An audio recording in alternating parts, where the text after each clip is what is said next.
मङ्गलकारकं सङ्कटनाशं हनुमते नमः। महाबलं करुणातमं शुभं हनुमते नमः। यदा रामः विपत्तौ आसीत् तदा त्वया तस्य समर्थनं कृतम्। यदा भक्ताः विपत्तौ भवन्ति तदा त्वं सदा तान् तारयसि। महाबलं करुणातमं शुभं हनुमते नमः। त्वं सञ्जीवनी आनयन् श्रीलक्ष्मणस्य प्राणान् रक्षितवान् त्वं प्रभो। भक्ते दयालुतां कृत्वा क्षणमात्रेण मृत्युपरिग्रहात् तं तारयसि। महाबलं करुणातमं शुभं हनुमते नमः। अञ्जनीस्य प्रियः पुत्रः अहिरावणात् श्रीरामलक्ष्मणयो रक्षितवान्। हनुमतः केसरीपुत्रः त्वं लङ्कां दग्धः सीतायाः विषये ज्ञापयति स्म। महाबलं करुणातमं शुभं हनुमते नमः। मङ्गलकारकं सङ्कटनाशं हनुमते नमः। महाबलं करुणातमं शुभं हनुमते नमः। यदा रामः विपत्तौ आसीत् तदा त्वया तस्य समर्थनं कृतम्। यदा भक्ताः विपत्तौ भवन्ति तदा त्वं सदा तान् तारयसि। महाबलं करुणातमं शुभं हनुमते नमः। त्वं सञ्जीवनी आनयन् श्रीलक्ष्मणस्य प्राणान् रक्षितवान् त्वं प्रभो। भक्ते दयालुतां कृत्वा क्षणमात्रेण मृत्युपरिग्रहात् तं तारयसि। महाबलं करुणातमं शुभं हनुमते नमः। अञ्जनीस्य प्रियः पुत्रः अहिरावणात् श्रीरामलक्ष्मणयो रक्षितवान्। हनुमतः केसरीपुत्रः त्वं लङ्कां दग्धः सीतायाः विषये ज्ञापयति स्म। महाबलं करुणातमं शुभं हनुमते नमः। मङ्गलकारकं सङ्कटनाशं हनुमते नमः। महाबलं करुणातमं शुभं हनुमते नमः। यदा रामः विपत्तौ आसीत् तदा त्वया तस्य समर्थनं कृतम्। यदा भक्ताः विपत्तौ भवन्ति तदा त्वं सदा तान् तारयसि। महाबलं करुणातमं शुभं हनुमते नमः। त्वं सञ्जीवनी आनयन् श्रीलक्ष्मणस्य प्राणान् रक्षितवान् त्वं प्रभो। भक्ते दयालुतां कृत्वा क्षणमात्रेण मृत्युपरिग्रहात् तं तारयसि। महाबलं करुणातमं शुभं हनुमते नमः। अञ्जनीस्य प्रियः पुत्रः अहिरावणात् श्रीरामलक्ष्मणयो रक्षितवान्। हनुमतः केसरीपुत्रः त्वं लङ्कां दग्धः सीतायाः विषये ज्ञापयति स्म। महाबलं करुणातमं शुभं हनुमते नमः। मङ्गलकारकं सङ्कटनाशं हनुमते नमः। महाबलं करुणातमं शुभं हनुमते नमः। यदा रामः विपत्तौ आसीत् तदा त्वया तस्य समर्थनं कृतं। यदा भक्ताः विपत्तौ भवन्ति तदा त्वं सदा तान् तारयसि। महाबलं करुणातमं शुभं हनुमते नमः। त्वं सञ्जीवनी आनयन् श्रीलक्ष्मणस्य प्राणान् रक्षितवान् त्वं प्रभो। भक्ते दयालुतां कृत्वा क्षणमात्रेण मृत्युपरिग्रहात् तं तारयसि। महाबलं करुणातमं शुभं हनुमते नमः। अञ्जनीस्य प्रियः पुत्रः अहिरावणात् श्रीरामलक्ष्मणयो रक्षितवान्। हनुमतः केसरीपुत्रः त्वं लङ्कां दग्धः सीतायाः विषये ज्ञापयति स्म। महाबलं करुणातमं शुभं हनुमते नमः। मङ्गलकारकं सङ्कटनाशं हनुमते नमः।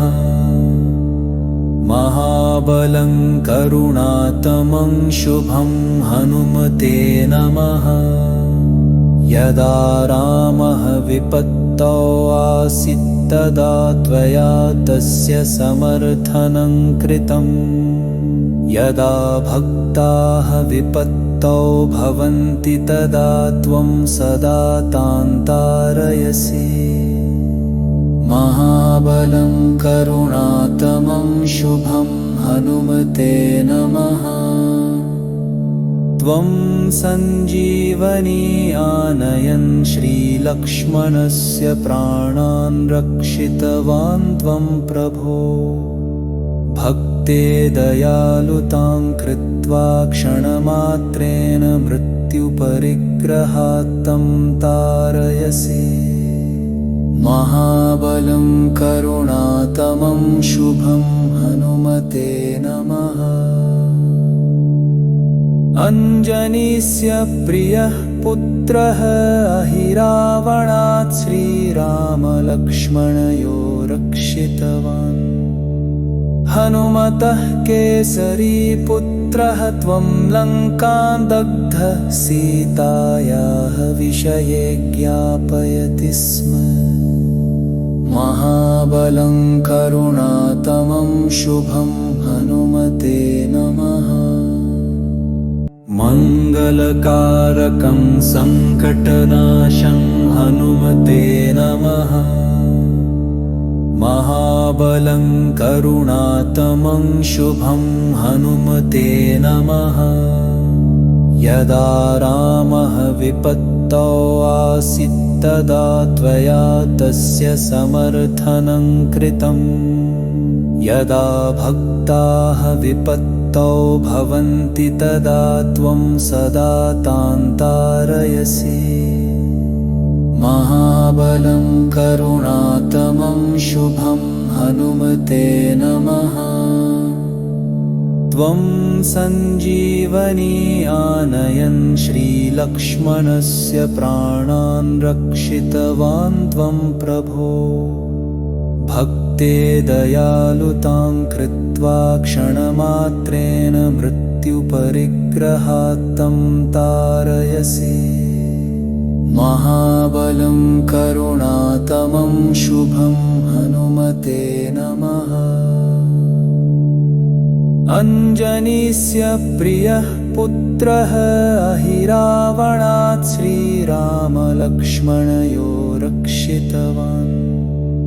हनुमतः केसरी पुत्रः त्वं लङ्कां दग्धः सीतायाः विषये ज्ञापयति स्म। महाबलं करुणातमं शुभं हनुमते नमः। मङ्गलकारकं सङ्कटनाशं हनुमते नमः।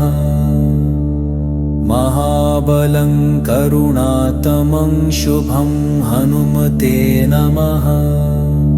यदा रामः विपत्तौ आसीत् तदा त्वया तस्य समर्थनं कृतं। यदा भक्ताः विपत्तौ भवन्ति तदा त्वं सदा तान् तारयसि। महाबलं करुणातमं शुभं हनुमते नमः। त्वं सञ्जीवनी आनयन् श्रीलक्ष्मणस्य प्राणान् रक्षितवान् त्वं प्रभो। भक्ते दयालुतां कृत्वा क्षणमात्रेण मृत्युपरिग्रहात् तं तारयसि। महाबलं करुणातमं शुभं हनुमते नमः। अञ्जनीस्य प्रियः पुत्रः अहिरावणात् श्रीरामलक्ष्मणयो रक्षितवान्। हनुमतः केसरी पुत्रः त्वं लङ्कां दग्धः सीतायाः विषये ज्ञापयति स्म। महाबलं करुणातमं शुभं हनुमते नमः।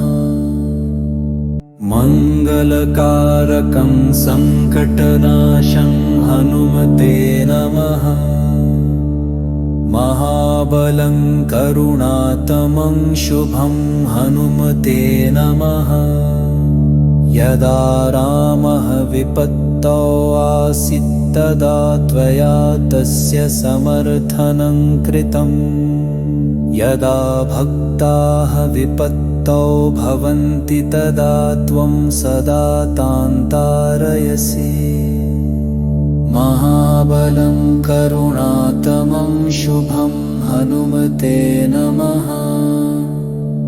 त्वं सञ्जीवनी आनयन् श्रीलक्ष्मणस्य प्राणान् रक्षितवान् त्वं प्रभो।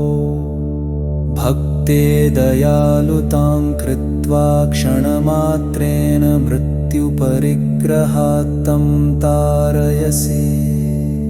महाबलं करुणातमं शुभं हनुमते नमः। अञ्जनीस्य प्रियः पुत्रः अहिरावणात् श्रीरामलक्ष्मणयो रक्षितवान्। हनुमतः केसरी पुत्रः त्वं लङ्कां दग्धः सीतायाः विषये ज्ञापयति स्म।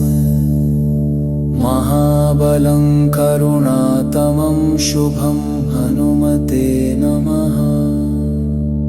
मङ्गलकारकं सङ्कटनाशं हनुमते नमः। महाबलं करुणातमं शुभं हनुमते नमः। यदा रामः विपत्तौ आसीत् तदा त्वया तस्य समर्थनं कृतं। यदा भक्ताः विपत्तौ भवन्ति तदा त्वं सदा तान् तारयसि। महाबलं करुणातमं शुभं हनुमते नमः। त्वं सञ्जीवनी आनयन् श्रीलक्ष्मणस्य प्राणान् रक्षितवान् त्वं प्रभो। भक्ते दयालुतां कृत्वा क्षणमात्रेण मृत्युपरिग्रहात् तं तारयसि। महाबलं महाबलं करुणातमं शुभं हनुमते नमः।